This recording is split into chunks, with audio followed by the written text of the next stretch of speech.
I have a dream that one day, following Martin Luther King's assassination in 1968, several riots broke out across the country, representative of a societal surge in anger, disenfranchisement, and militancy. These riots are now collectively referred to as the Holy Week Uprising and showcase the anger that many African Americans felt after the death of the revered civil rights leader. However, King's assassination also sparked a national outpouring of support. President Johnson called for a national day of mourning on April 7th to commemorate King. Numerous public libraries, museums, schools, and businesses closed the day following his assassination, and over 100,000 mourners followed King's coffin as it was led through the streets of Atlanta. The National Center for Civil and Human Rights exhibit on King's assassination creates a multi-sensory experience that allows visitors to undergo an emotional transition similar to the experience of those who lived through the event. This emotional engagement helps visitors develop a better grasp on the significance of losing such a prominent figure. The exhibit itself is comprised of 2 floors, each representing responses following King's assassination. Visitors enter through the bottom floor, which focuses on the chaotic response to Martin Luther King Jr.'s death.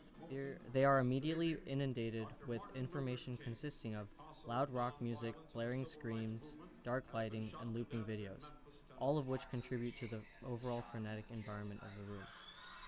This feeling of sensory overload is similar to the atmosphere immediately following MLK's assassination, emotionally charged and lacking organization or clarity.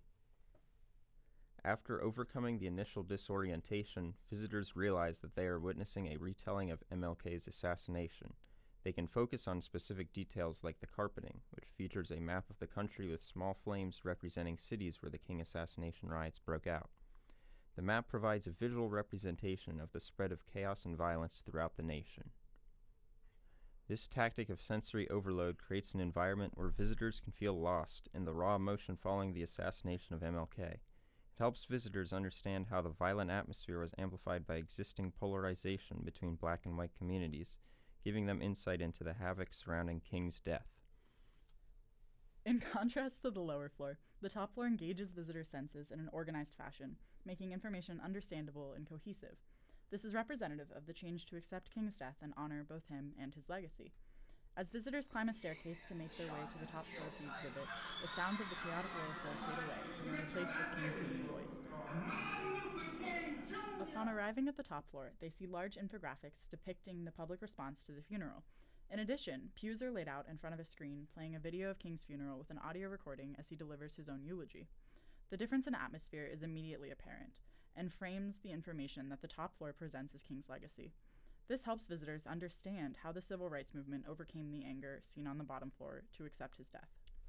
Together, the top and bottom floor offer an experience that had previously been shelved away within those who had lived through the anger and tragedy of King's assassination. Photographs and documents fail to do the event justice, as one cannot feel the chaos of a riot nor the calm with acceptance of his death through solely seeing and reading. The 2 distinct floors offer a dynamic that is unique to the rest of the museum, and that one exhibit can evoke both feelings of peace and distress, as opposed to other exhibits emphasizing either triumphs or losses throughout the civil rights movement. Visitors are immersed in an environment uncharacteristic of a traditional museum, but this disparity allows them to gain a significantly greater understanding of Martin Luther King's assassination.